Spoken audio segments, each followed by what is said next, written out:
Day 6 of this UAW strike. Right now, UAW President Shawn Fain is ready to do an update. Let's listen in. Not just in the big three. This week, nearly 1,000 UAW members walked out on strike at 3 casinos here in Detroit as part of the Detroit Casino Council. During the pandemic, these workers barely got a raise, so they've launched the first ever wall-to-wall casino strike. Yesterday, we joined those members, along with Blue Cross Blue Shield UAW members on strike and Big Three UAW members on strike. Secretary-Treasurer Margaret Mock and Vice President Mike Booth told the crowd that this isn't just about one industry or one workplace. It's about the whole working class finally standing up to corporate greed. Sunday night, the master contract will expire, covering 1,100 workers at General Dynamics in Region 1, Region 2B, and Region 9. At a time when there's endless money for war, somehow there's still no money for the working class. And shamefully, General Dynamics won't even agree to make Veterans Day a paid holiday, despite 25% of their workforce being military veterans. Last weekend, I went out to Pennsylvania and Maryland to meet with our nearly 4,000 members on strike at Mack Trucks.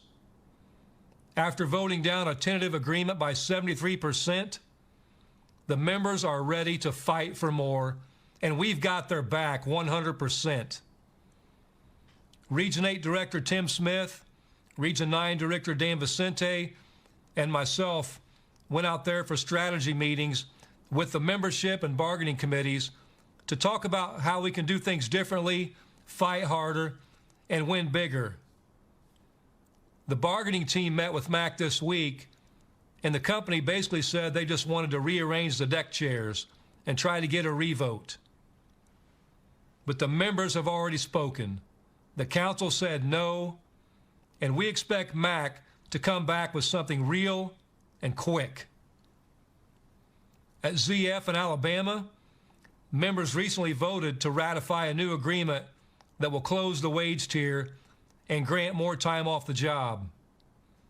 These members stood strong on strike for a month and have a new contract to show for it. And just about an hour ago, our members at Thombert in Newton, Iowa have secured a tentative agreement. They've held the line since August 1st and will vote tomorrow on this deal. Congratulations to those workers on this important milestone. Meanwhile, we're still standing strong with our Region 9 members at Dometic and West Rock, who have been fighting like hell for a fair deal. Just this week, Local 1391 members at CVR Nitrogen, a fertilizer plant in East Dubuque, Illinois, voted 88-2 to reject the employer's latest offer and walked out on strike. The employer recently decided to mess with the workers' 401k, and our members in Region 4 aren't going to take that lying down. They stood up and joined the picket lines on Wednesday afternoon. At the Big Three, we're now well over a month into our stand-up strike. Our members on the line, especially those at our first stand-up targets at Local 900, Local 12, and Local 2250, have been out in the rain, in the cold, living off strike pay, wondering about the future.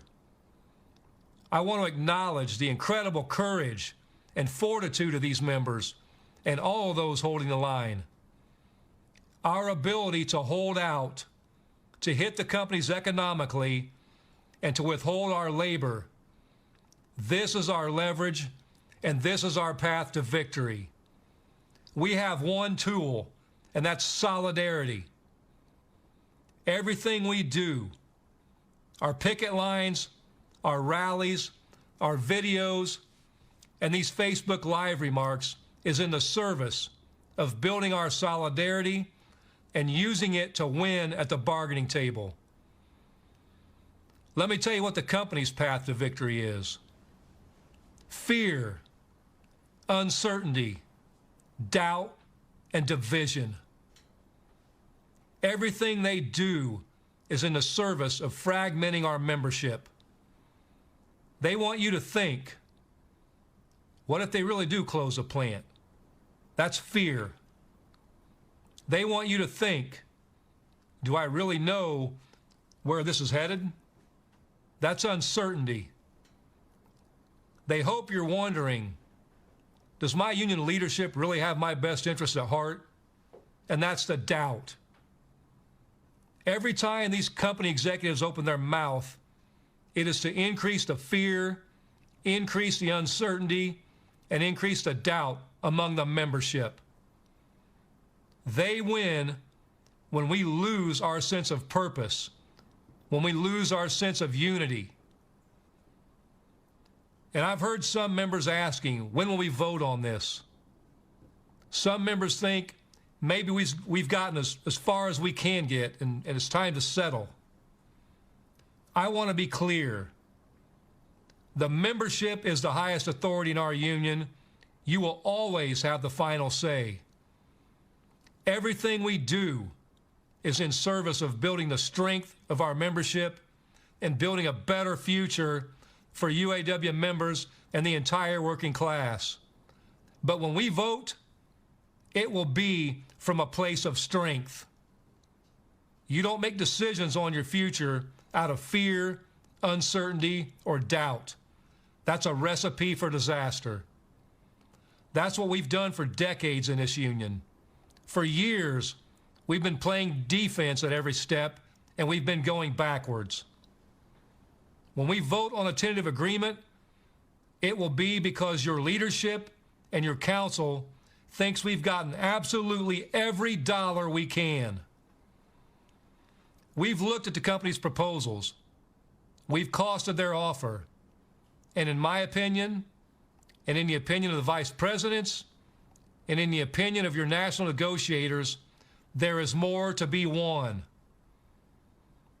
One thing we've been hearing over and over from these companies is how they've offered us record contracts.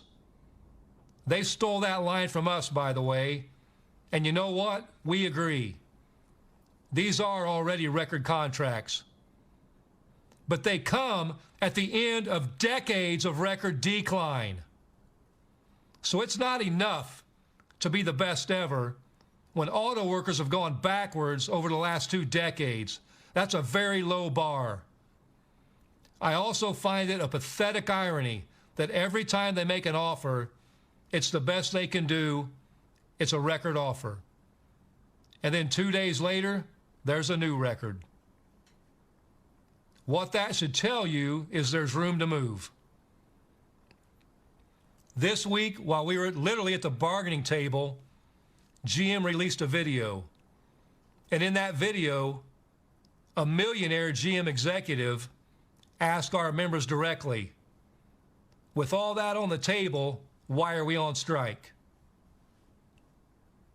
Meanwhile, the next day, the wage increase goes up, the progression goes down, and the retirement money goes up. That's why we're on strike. Because these extremely profitable companies have more to give.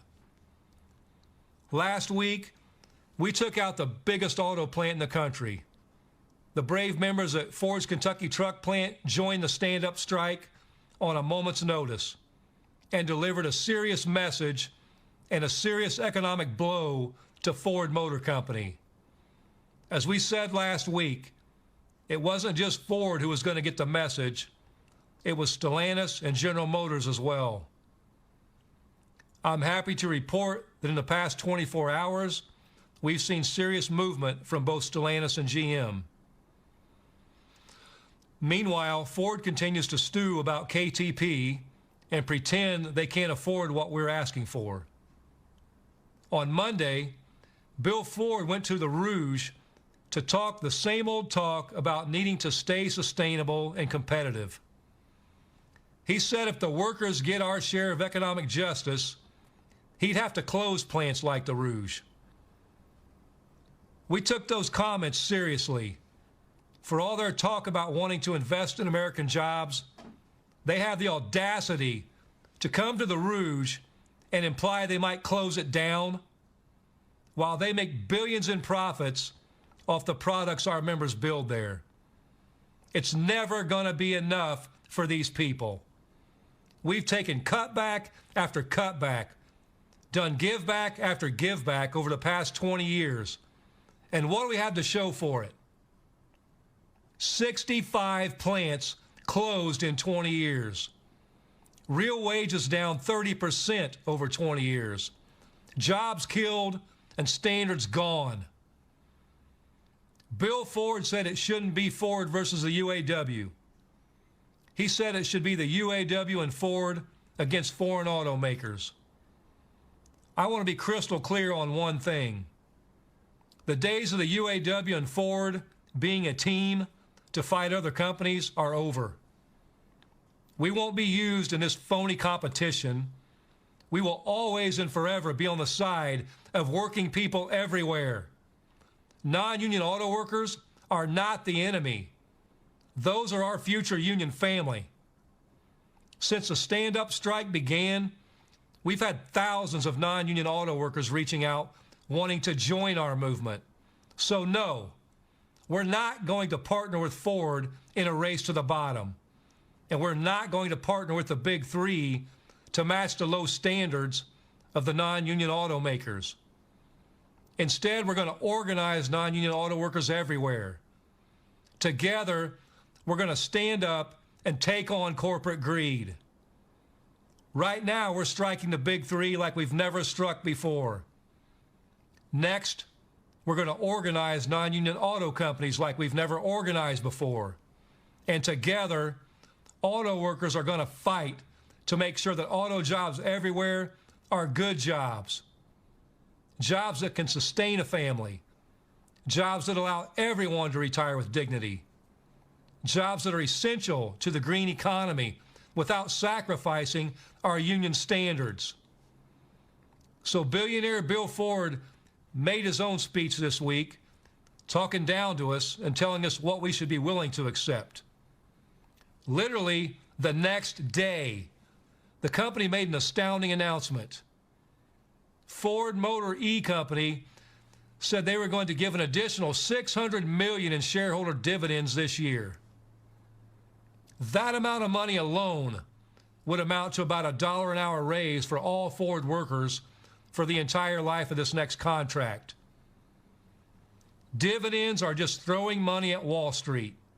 And I don't have to tell you, lavishing money on people who are already rich doesn't improve the business, and it does not improve the economy.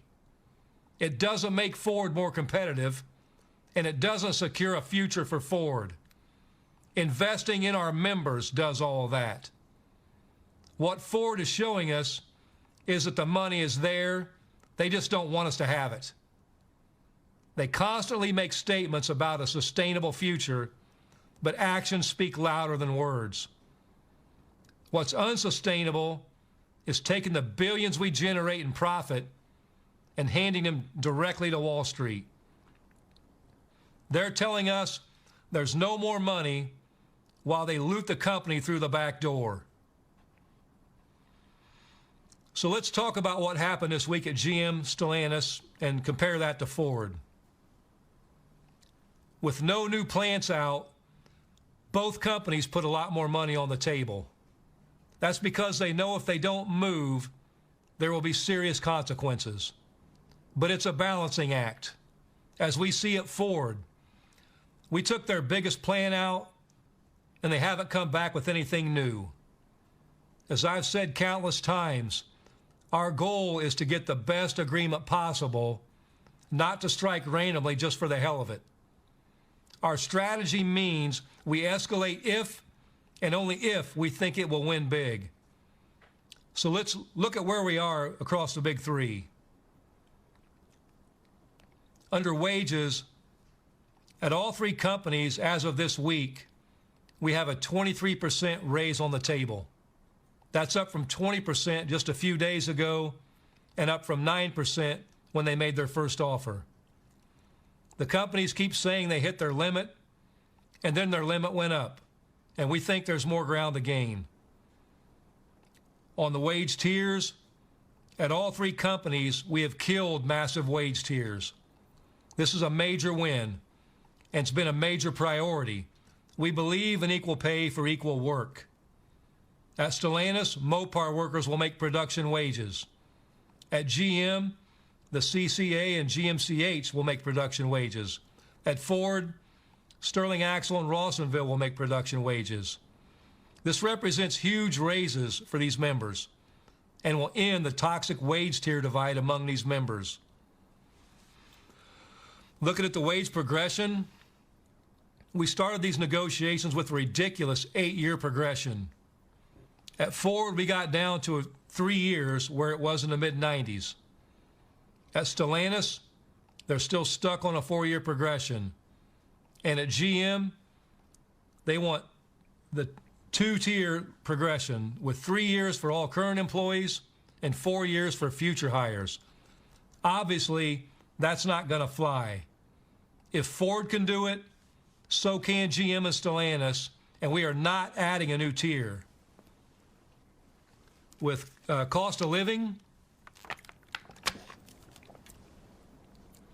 at Ford, we have won cost of living back to where it was in 2009, something we were told was impossible. At GM, we're really close with some tweaks left to make. And at Stellantis, we've still got a deficient COLA on the table that doesn't kick in for the first year. In regards to profit sharing, at all three companies, we've been able to beat back concessionary profit sharing proposals. At Ford, we've actually enhanced it, and temp workers with 90 days will now be eligible. At GM, we've maintained profit sharing but added eligibility for temps with 1,000 hours on the job. At Stellantis, we've maintained but haven't yet won eligibility for temp workers. In looking at temps, we're fighting to end the abuse of so-called temp workers who make low wages and have fewer rights and little security. At Ford, we've raised the temp wage to $21 an hour and won conversion of all current temps with 90 days worked or 90 days in. At GM, we've also hit $21 an hour for temps, with all the temps who have a year in getting immediately converted to full-time. At Stellantis, the temp wage is still at $20 an hour, and we're going to convert thousands of temps.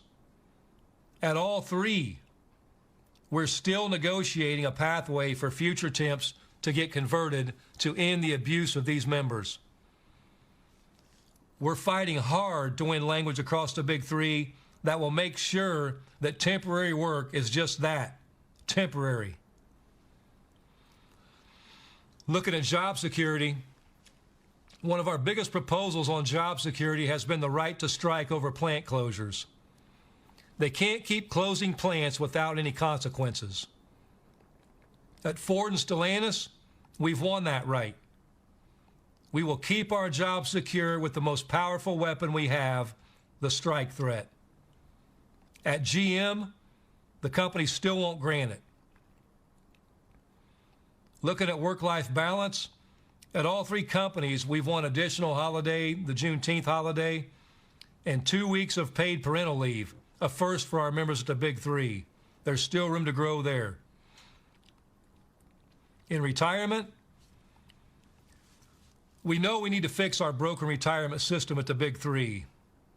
All three companies are now offering a $3 increase to the pension multiplier and boosting the 401k through GM, although GM lags behind.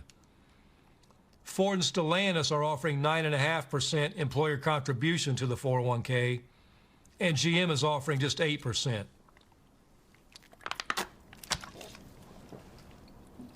For current retirees, Ford is offering a $250 annual lump sum payment, and GM just a one-time $1,000 lump sum payment. Stellantis isn't offering anything on that front.